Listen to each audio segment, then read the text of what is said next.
500 కంపెనీల నుంచి 1000 మందికి పైగా గ్లోబల్ డెలిగేట్లు కొలువుదీరే తెలంగాణ రైజింగ్ గ్లోబల్ సమ్మిట్ ఇదొక్కటే ప్రస్తుతానికి రేవంత్ సర్కార్ ముందున్న మేజర్ టార్గెట్. ముచ్చెర్లలోని భారత్ ఫ్యూచర్ సిటీలో మరో 4-5 రోజుల్లో మొదలయ్యే గ్లోబల్ సమ్మిట్ను అత్యంత ప్రతిష్టాత్మకంగా తీసుకుంది తెలంగాణ ప్రభుత్వం. తెలంగాణ అంటే భవిష్యత్ భారతానికి గర్వకారణం అనేది గ్లోబల్ సమ్మిట్ మెయిన్ థీమ్. కేంద్రం నుంచే కాదు, పొరుగు రాష్ట్రాల నుంచి కూడా గ్లోబల్ సమ్మిట్కు సహకారం అందిస్తోంది తెలంగాణ సర్కార్. రేపు మంత్రులు స్వయంగా వెళ్లి అన్ని రాష్ట్రాల ముఖ్యమంత్రులకు ప్రత్యేకంగా ఆహ్వానిస్తున్నారు.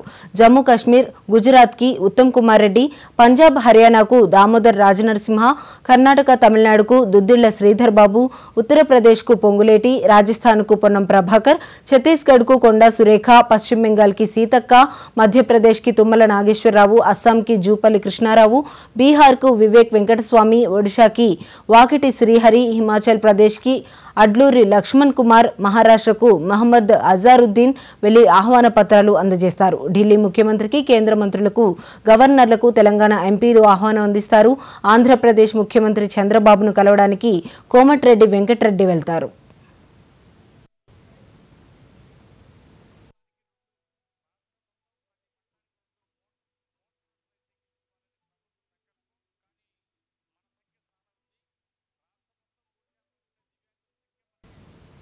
ఇప్పటికే అనేక మంది పారిశ్రామికవేత్తలకు ఆహ్వానం వెళ్లింది. కేంద్ర ప్రభుత్వ పెద్దలను పిలవడానికి స్వయాన ముఖ్యమంత్రి రేవంత్ రెడ్డి ఢిల్లీలో మకాం వేశారు. ఇలా వీలైనంత ఎక్కువ మంది పొలిటికల్ ఐకాన్స్ ని, కార్పొరేట్ దిగ్గజాల్ని రప్పించి సమ్మిట్ ను సూపర్ సక్సెస్ చేయాలన్నది టీ సర్కార్ ఆలోచన. ఇక ఇదే అంశానికి సంబంధించి మరింత సమాచారం మా హైదరాబాద్ బ్యూరో చీఫ్ శ్రీనివాస్ అందిస్తారు. శ్రీనివాస్, చెప్పండి.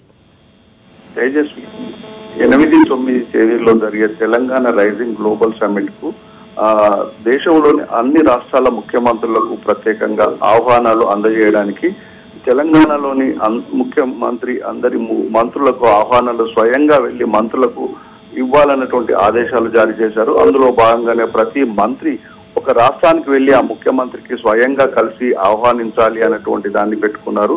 అందులో భాగంగానే ప్రతి మంత్రి ముఖ్యంగా చూసేదంటే పంజాబ్